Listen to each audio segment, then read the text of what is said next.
Bismillahirrahmanirrahim. Assalamualaikum warahmatullahi wabarakatuh. Waalaikumsalam warahmatullahi wabarakatuh. Yang saya hormati Bapak Pengawas Binaan kami, Bapak Haji Abdul Main. Yang saya hormati Bapak Kepala Sekolah, Bapak Haji Herwansyah. Yang saya hormati rekan-rekan majelis guru yang berbahagia pada hari ini. Pertama-tama marilah kita ucapkan puji syukur kehadiran Allah Subhanahu wa taala yang mana telah memberikan kita nikmat kesehatan sehingga kita dapat berkumpul di ruangan kelas 4 ini dalam mengadakan rapat koordinasi dengan tema perencanaan program dan anggaran sekolah berbasis data untuk peningkatan kualitas pembelajaran. Tak lupa juga salawat beriring salam kita sampaikan kepada junjungan alam kita Nabi besar Muhammad sallallahu alaihi wasallam dengan mengucapkan Allahumma shalli ala sayyidina Muhammad wa ala ali sayyidina Muhammad. Baiklah, untuk tidak memperpanjang waktu dan tempat, saya persilakan kepada kepala sekolah. Terima kasih. Wassalamualaikum warahmatullahi wabarakatuh.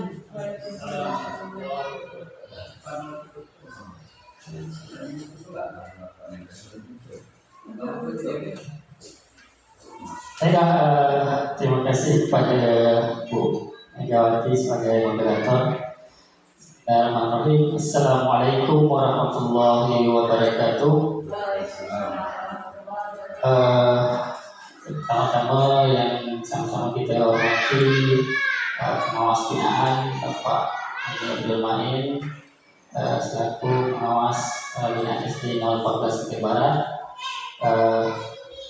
yang sama-sama saya hormati rekan-rekan majelis guru, Bapak Ibu semuanya, semoga kita dalam keadaan sehat semuanya ya. Tak lupa juga marilah kita mengucapkan syukur dengan mengucapkan alhamdulillahirabbil alamin karena pada pagi ini kita masih bisa berkumpul di sekolah yang kita banggakan ini.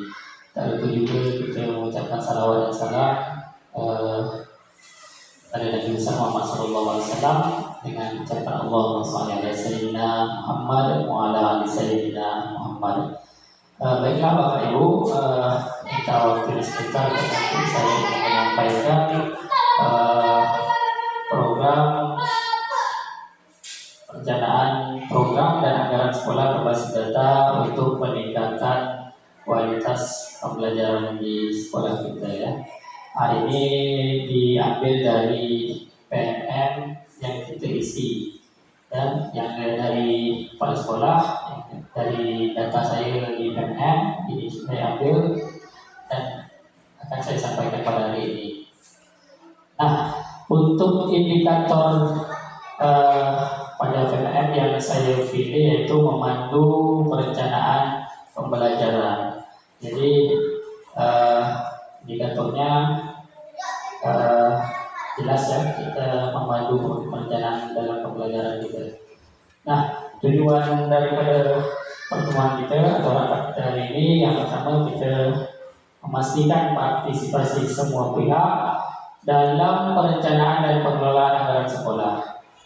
Kemudian yang kedua, menggunakan data sebagai dasar dalam merumuskan kebijakan dan program untuk peningkatan kualitas pembelajaran. Dan yang ketiga, menyusun anggaran yang efektif dan efisien mendukung program yang tengah disusun berdasarkan analisis data. Jadi itu tujuan kita untuk hari ini. Nah, pentingnya data dalam perencanaan. Yang pertama yaitu peningkatan kualitas pembelajaran. Di sini data yang kita buat itu membantu untuk mengidentifikasi kekuatan dan kelemahan dalam pembelajaran siswa. Nah, kemudian keputusan yang tepat.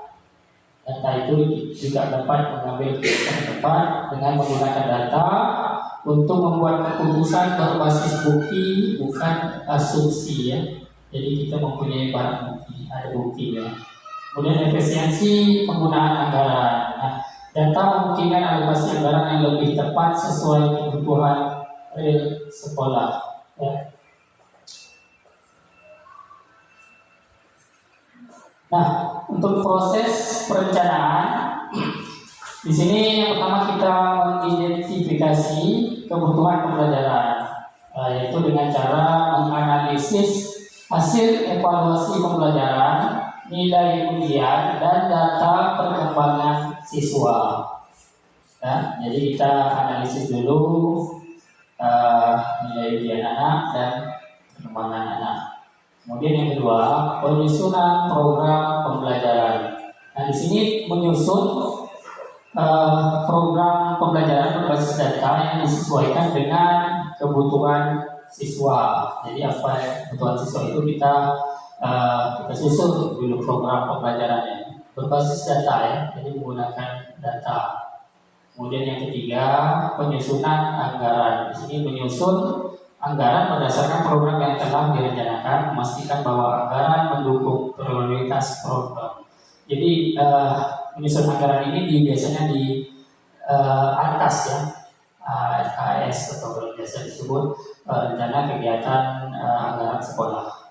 Atau kalau disebut biasanya ARKAS, ada yang disebut ARKAS, ada yang disebut RKS. Nah, sumber data untuk perencanaan. Nah, data-data yang kita ambil itu dari yang pertama dari hasil ujian dan evaluasi pembelajaran untuk mengetahui sejauh mana kompetensi siswa tercapai. Nah, jadi dari hasil ujiannya kita mengetahui, kita ambil datanya. Kemudian absensi dan kehadiran siswa. Data ini membantu mengetahui tingkat partisipasi siswa dalam pembelajaran. Jadi kehadiran siswa juga kita perlu datanya, absen siswa. Kemudian umur dan latar belakang siswa itu untuk menyesuaikan materi dengan kebutuhan khusus siswa. Jadi kebutuhan siswa itu kita sesuaikan dengan umur, tingkat usia dan latar belakangnya. Terbaik dari guru dan orang tua untuk mendapatkan perspektif yang lebih holistik tentang perkembangan siswa. Jadi ada perbanding dari rekan-rekan guru, bapak ibu semuanya, dan orang tua juga. Nah, menyusun program yang relevan, yang sesuai, menggunakan data untuk merancang kurikulum. Di sini sesuaikan kurikulum dengan kebutuhan siswa berdasarkan hasil analisis data. Jadi kalau SPI yang disusun itu kita sesuaikan dengan kebutuhan siswa juga. Jadi pas ya keadaan dengan kurikulum kita. Kemudian program pengembangan kompetensi guru. Di sini program pelatihan yang sesuai dengan kebutuhan guru berdasarkan data evaluasi kinerja. Jadi program pelatihan ini biasanya kita dalam KKG atau dalam Kombel ya, pelatihan yang dibuat oleh Kombel, kita ikuti sesuai dengan kebutuhan kita. Biasanya sebelum mengadakan pelatihan kita juga tahu apa tujuan dari pelatihan tersebut dan sertifikat yang kita dapat itu dapat membantu kita biasanya ambil jamnya untuk evaluasi kinerja kita wilayah. Kemudian intervensi untuk siswa, program remedial dan enrichment bagi siswa yang membutuhkan pendampingan lebih. Sini macam kita buat remedial pula ya, kegiatan untuk supaya siswa itu dapat nilai yang lebih baik. Nah, perencanaan anggaran yang efektif, alokasi dana berdasarkan prioritas program. Di sini tentukan anggaran yang akan digunakan untuk pelatihan guru, pembelian bahan ajar, dan peningkatan fasilitas yang ada di sekolah. Kemudian transparansi dan akuntabilitas, pastikan anggaran digunakan sesuai dengan rencana dan dapat dipertanggungjawabkan. Ya, jadi anggaran yang ada itu kita paskan dengan RKAS. Kalaupun yang pastinya RKAS kita susun sesuai dengan kebutuhan sekolah. Kita nak apa misalnya kipas angin, atau yang lain sebagainya, kita susunlah sesuai dengan kebutuhan sekolah. Apa yang kita butuhkan?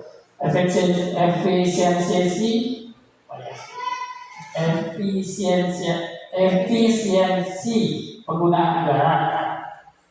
Nah, di sini tentukan alokasi anggaran yang mengutamakan kebutuhan yang paling mendesak berdasarkan data yang ada. Jadi kebutuhan yang paling penting lah ya. Mendesak itu artinya kita yang penting itu apa untuk kita gunakan anggarannya. Nah, di sini mengukur keberhasilan program. Yang pertama kita mengevaluasi hasil pembelajaran menggunakan data hasil ujian, penilaian tugas dan observasi guru. Kemudian evaluasi efektivitas penggunaan anggaran, menilai apakah dana yang digunakan sudah tepat sasaran dan mendukung program yang diharapkan. Jadi program yang kita rencanakan itu apakah sudah tepat sasaran yang kita gunakan itu. Kemudian perbaikan berkelanjutan. Di sini berdasarkan hasil evaluasi, lakukan perbaikan dan penyesuaian program untuk tahun ajaran berikutnya. Jika ada yang kurang pas atau yang tidak tepat sasarannya, maka kita boleh lakukan perbaikan untuk tahun ajaran yang berikutnya. Ya, jadi semacam ini. Jadi di Arkas itu kadang-kadang ketika kita pilih yang ini ditolak oleh dinas. Saya pun tak ngerti itu apa alasan oleh dinas itu ditolak. Mungkin memang kurang pas lah itu ya. Pernah saya masukkan rice cooker di Arkas, ternyata ditolak. Dinas suruh perbaiki. Saya pun bingung kenapa ditolak. Padahal Arkas di Arkas itu ada pilihan rice cooker. Boleh aja kita nak pilih rice cooker kan sebagai alat dapur di situ ada terangan. Tapi mungkin dinas lebih paham untuk yang tepatnya seperti apa. Jadi saya alihkan ke kipas angin. Kalau kipas angin biasanya tepatnya. Nah, kemudian rencana tindak lanjut. Di sini langkah-langkah berikutnya yaitu ini ada ya tindak lanjut kita yaitu penyusunan rencana kerja.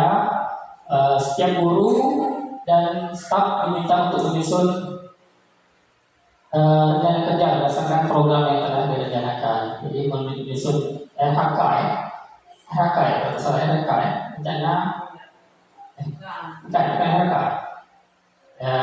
rencana kerja ya.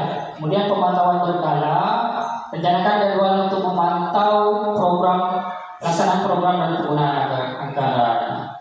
Kemudian yang ketiga, laporan berkala setiap bulan, laporan mengenai perkembangan pelaksanaan program dan anggaran harus disampaikan. Itu RTL yang dibuat di KMN, rencana tidak lanjutnya. Nah, sampai di sini kita tutup dengan kesimpulan perencanaan berbasis data adalah kunci untuk peningkatan kualitas pembelajaran yang berkelanjutan. Untuk penyampaiannya cukup sampai di sini. Apabila ada yang ingin ditanyakan, kami persilakan pada Bapak Ibu.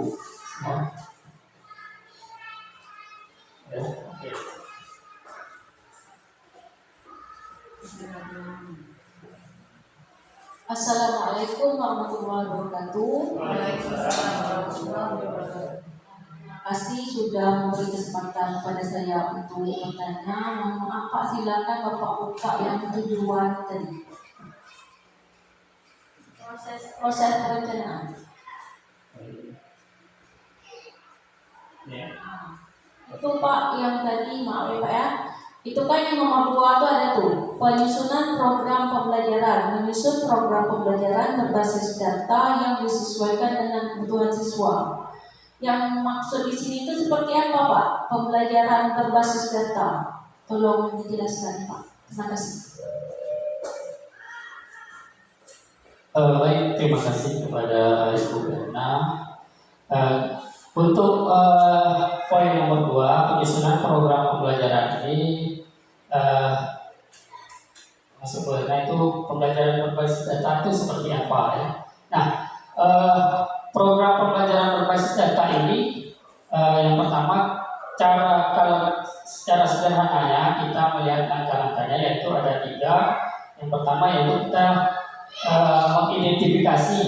mengidentifikasi data, kemudian refleksi dan baru kita benahi. Jadi untuk pembelajaran yang berbasis data ini yang dapat kita gunakan itu RKAS. RKAS itu yang ini karena berbasis data ya, pembelajaran berbasis data. Jadi kita gunakan RKAS untuk melihat hasil dari proses perencanaan itu.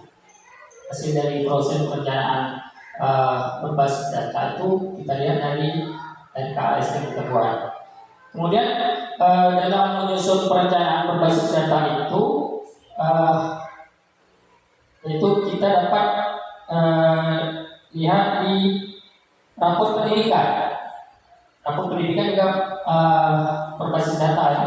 Jadi pembelajaran berbasis data dapat dilihat juga di raport pendidikan. Outputnya, yang pertama outputnya kualitas capaian pembelajaran siswa yang kita lihat, kualitas pembelajaran capaian siswa. Di situ ada dimensi A, mutu dan relevansi hasil belajar siswa. Kemudian dimensi B, pemerataan pendidikan yang bermutu. Di situ. Kemudian yang kedua, yang pertama tadi output, yang kedua proses. Proses itu kualitas proses belajar siswa. Di sini ada dimensi D.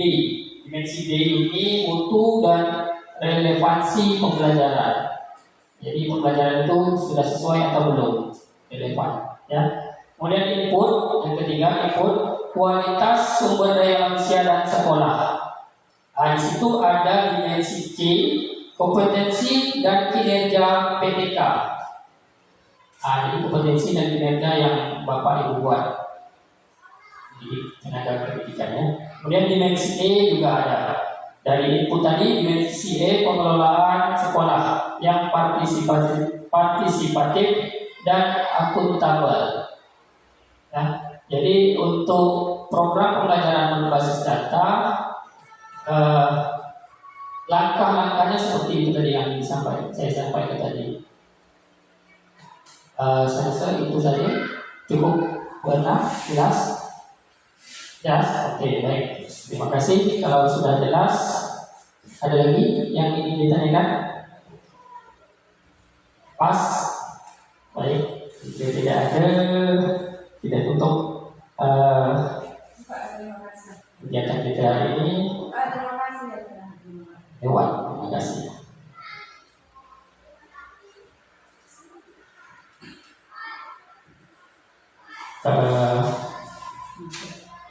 Dari sini saja cukup rapat kita hari ini. Lebih kurang saya minta maaf. Apabila ada hal-hal yang lain lagi yang ingin disampaikan, nanti kita setelah kita diskusikan kembali ya.